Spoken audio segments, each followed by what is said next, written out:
Tonight, we have two of the most colorful people in Kenyan politics. Former Justice and Constitutional Affairs Minister and presidential candidate, Honorable Martha Karua, and the Minister for Agriculture, William Ruto. Welcome, Mheshimiwa Karua. Hello, viewers. My friends call me Martha. Okay, Martha. On my left is the Minister for Agriculture, the amazing William Bill Ruto.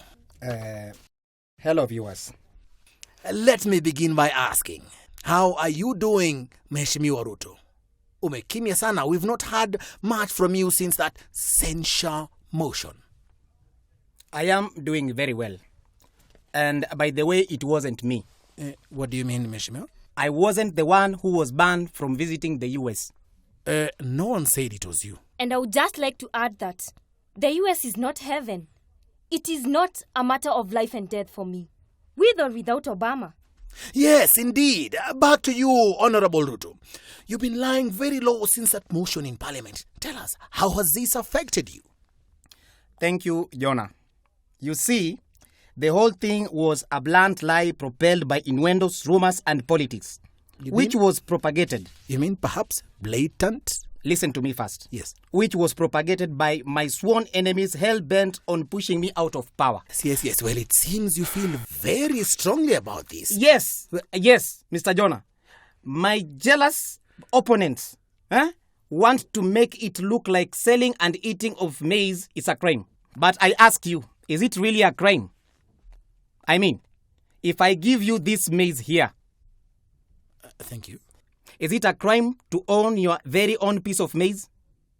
If you eat that maize, is it wrong? Is that corruption or is it a national security matter? Well, if you put it that way, I tend to... What? You should own up to your deeds and responsibilities. You don't even have the courage of your own convictions. You see, I told you. This is all politics. Yes, okay. It looks like, Mheshimiwa, amazing Ruto. You did not own up to your actions. I mean, you were censured, yet people are still dying of hunger. What responsibility? Everybody in government knows what's going on. A lot of MPs are selling, buying, and eating maize. Everybody is eating. If it is about or a question of responsibility, then the whole government should resign. What? Yes, like what I did. I have the courage of my convictions. If you give me a job and then tie my hands behind my back, how do you expect me to do that job? That's why I did the next best thing. I resigned. You should have done the same if you're man enough. No. You did not resign because of responsibility. You resigned because you were afraid of the censure motion in Parliament. If you are a woman, enough. You should have waited and faced the motion. Unajua wewe ukichimba kaburi la mwenzako, ujue pia wewe utaingia humo ndani. That's nonsense. Grave or no grave, I can face that motion anytime, anywhere, especially as a backbencher. I can challenge you to bring it to the house instead of sponsoring those two boys to make noise. Bring it on. There are speculations that you use all sorts of amazing means to block the censure motion. I don't think it is maize that blocked the censure motion. It was defeated because it was all politics. On the issue of my people supporting me, show me one politician who hasn't been supported by his people. Show me. Which one? Yes, right. Jonah, Martha Karua had a dream that she would be at State House. And you'd better believe it. And speaking of State House, Mheshimiwa Karua, don't you think it's a bit too early to start campaigning or rather running for the presidency? Jonah, I don't think so. It's my constitutional right to run for any office I wish, okay? Whoever tells you otherwise is simply scared. Just agreeing with you, madam. Everybody's scared. I hope you don't scare the voters.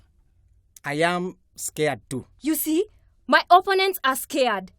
And they should be, I tell you, because they know too well that they cannot mess with Martha. You cannot push me around. Yes, and don't you think we have a lot of problems facing the country at the moment that we need to focus on? There's famine, there's the issue of the IDPs. There is the new constitution.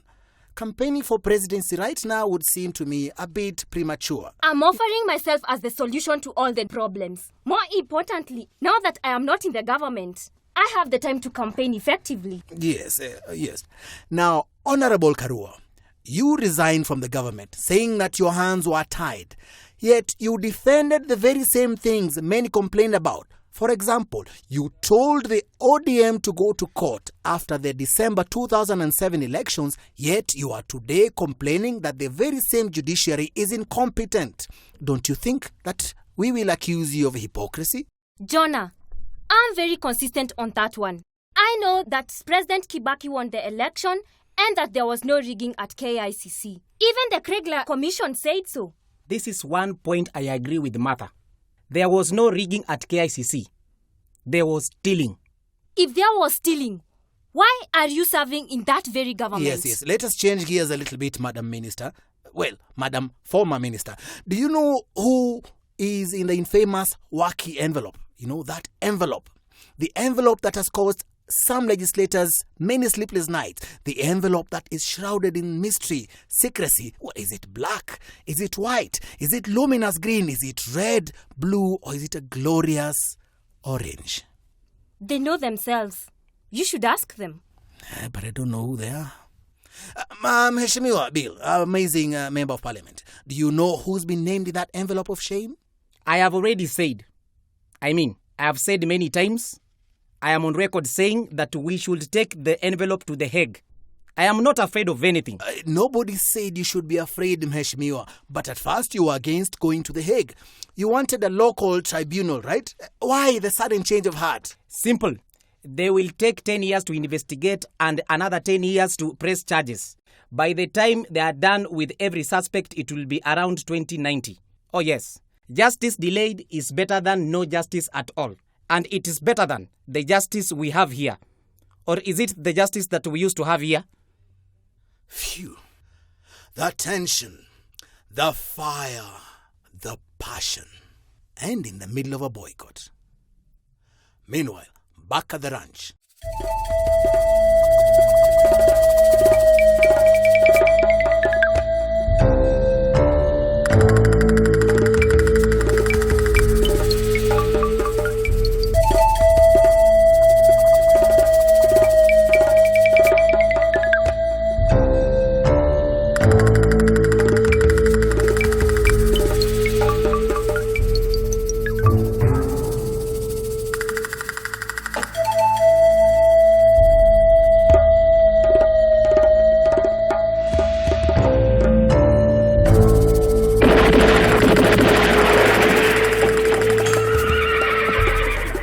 Viewers, that's high noon at Parliament for you.